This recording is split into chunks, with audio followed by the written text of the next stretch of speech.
नमस्कार दोस्तों, मैं रीना आपके अपने channel Reena kitchen recipe and blogs में स्वागत करती हूँ। तो सबसे पहले आपको मार्गशीर्ष यानी अघन अमावस्या की हार्दिक शुभकामनाएं। जो भी मेरा ये वीडियो देख रहे हैं तो प्लीज़ कमेंट में ज़रूर आज अमावस्या है तो हरे कृष्णा जरूर लिखेगा। तो अमावस्या की व्रत कथा जानेंगे। अमावस्या व्रत में सुनते हैं यह कथा, मिलता है सुख और सौभाग्य। मार्गशीर्ष माह की अमावस्या 23 नवंबर दिन बुधवार को है और पूजा के समय अमावस्या व्रत की कथा का श्रवण करते हैं तो अखंड सौभाग्य और सुख की प्राप्ति होती है। मार्गशीर्ष माह की अमावस्या 23 नवंबर को इस दिन स्नान, दान, व्रत और पूजा पाठ करने से पुण्य लाभ प्राप्त होता है। तो मार्गशीर्ष माह की अमावस्या के दिन अखंड सौभाग्य और सुख की प्राप्ति होती है। तो अमावस्या की कथा के बारे में हम जानेंगे, जो कुछ इस प्रकार से हैं। तो एक नगर में गरीब ब्राह्मण परिवार रहता था। उनके घर एक बेटी थी जो बहुत ही सुंदर थी, लेकिन उसका विवाह नहीं हो रहा था। तो एक दिन साधु उसके घर आए और उस लड़की की सेवा से प्रसन्न हुए और उसका हाथ देखा तो उन्होंने बताया कि उसके हाथ में विवाह की रेखा नहीं है। तब साधु ने कहा कि एक गांव में सोना धोबन है, यदि यह कन्या उसकी सेवा करे और वह उसके विवाह के समय अपनी मांग का सिंदूर इस बेटी को लगा दे तो इसका वैधव्य योग दूर हो जाएगा। तब ब्राह्मण पिता ने बेटी को उस धोबन की सेवा करने को कहा। पिता के कहे अनुसार वह लड़की रोज सुबह सोना धोबन के घर जाती और उसके घर की साफ सफाई के साथ पूरे काम करके वापस घर आ जाती थी। तो सोना धोबन ने अपनी बहू से कहा कि आजकल तुम बहुत जल्दी घर का काम कर लेती हो, पता ही नहीं चलता। तो उसने कहा कि वह कोई काम नहीं करती, पता नहीं कौन ये सब काम करता है। तो अगले दिन से सास और बहू निगरानी करने लगी।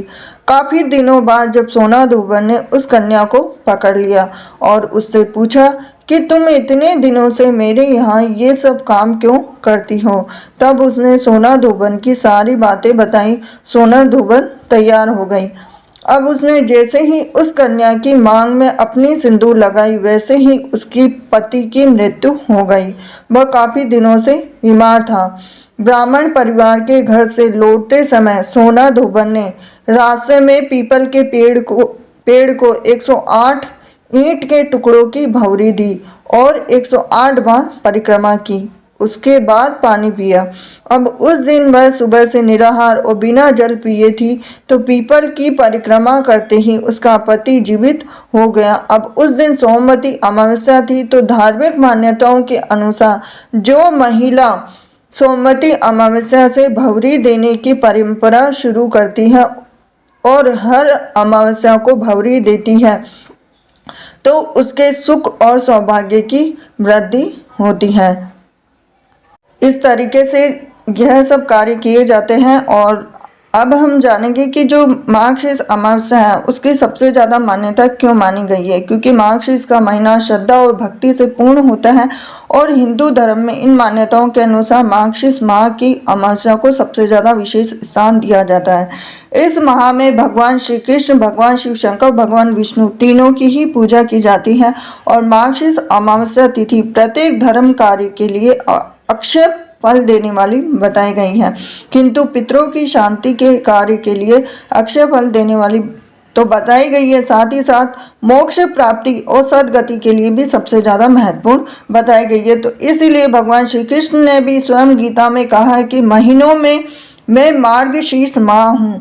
सतयुग में देवों ने मार्गशीर्ष मास की प्रथम तिथि को ही वर्ष का प्रारंभ किया था। तो मार्गशीर्ष अमावस्या के दिन पवित्र नदियों में स्नान का विशेष महत्व बताया गया है। स्नान के समय नमो नारायणाय या भी गायत्री मंत्र का उच्चारण करना फलदायी होता है। मार्गशीर्ष माह में पूरे महीने प्रातःकाल समय में भजन मंडलियां भजन कीर्तन करती हुई निकलती हैं। इसके लिए पितरों को प्रसन्न करने का भी एक खास दिन है। जो लोग श्राद्ध के दौरान कोई भी तर्पण कार्य नहीं कर सकते, साल भर के जो श्राद्ध आते हैं, अपने पितरों को तर्पण नहीं दे सकते, माता पिता, दादा और दादी इन सब या फिर अपने पूर्वजों को तर्पण देने के लिए मार्गशीर्ष माह को सबसे ज़्यादा महत्वपूर्ण माना गया। अगर शास्त्रों के अनुसार व्यक्ति को देवों से पहले पितरों को प्रसन्न करना चाहिए।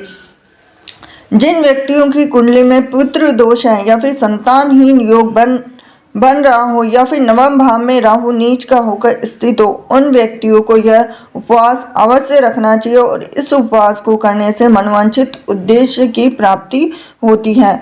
विष्णु पुराण की बात करें तो भाव से अमावस्या का उपवास रखने से पितृगण ही तृप्त नहीं होते, अपितु ब्रह्मा, इंद्र, रुद्र, अश्विनी कुमार, सूर्य, अग्नि, पशु, पक्षी और समस्त भूत प्राणी भी तृप्त होकर प्रसन्न होते हैं।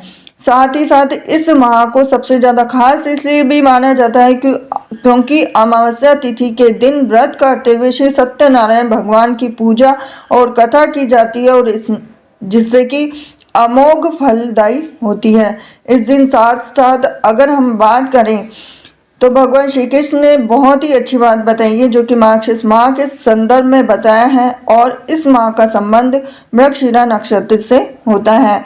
ज्योतिष के अनुसार अगर इस माह की पूर्णिमा मृगशिरा नक्षत्र से युक्त होती है तो जिस कारण से इस मास को मार्गशीर्ष मास कहा जाता है, इसके अतिरिक्त इस महीने को मगसर अगहन अग्रहण माह भी कहा जाता है। साथ ही साथ भगवान श्री कृष्ण ने गोपियों को मार्गशीर्ष माह की महत्ता बताते हुए कहा था कि मार्गशीर्ष के महीने में यमुना नदी में स्नान से मैं सहज ही प्राप्त हो जाता हूँ, अतः इस माह में नदी स्नान का सबसे ज़्यादा विशेष महत्व बताया गया है। तो ये थी खास जानकारी आपके लिए। और आज का महीना जो मार्गशीर्ष महीना है सबसे ज़्यादा पवित्र भी इसलिए माना गया है। तीनों देवों की पूजा की जाती है। भगवान श्री कृष्ण, भगवान विष्णु और भगवान शिव शंकर की भी पूजा की जाती है इस महीने में। तो ये थी आज की जानकारी। अगर आपको जब भी आप कोई भी व्रत करते हैं अमावस्या का या फिर कोई भी व्रत के साथ साथ पितरों का तर्पण भी करते हैं तो आपको करने के साथ ही गीता का 7वें अध्याय का पाठ भी करना चाहिए। साथ ही साथ अगर आप कथा पढ़ते हैं तो कथा अवश्य पढ़नी चाहिए। तो ये जानकारी और ये कथा अगर आपको थोड़ी सी भी रोचक लगी हो तो वीडियो को जरूर लाइक करें। चैनल पर नए जुड़े हैं तो चैनल को सब्सक्राइब करें, बेल आइकन प्रेस करें। हरे कृष्णा।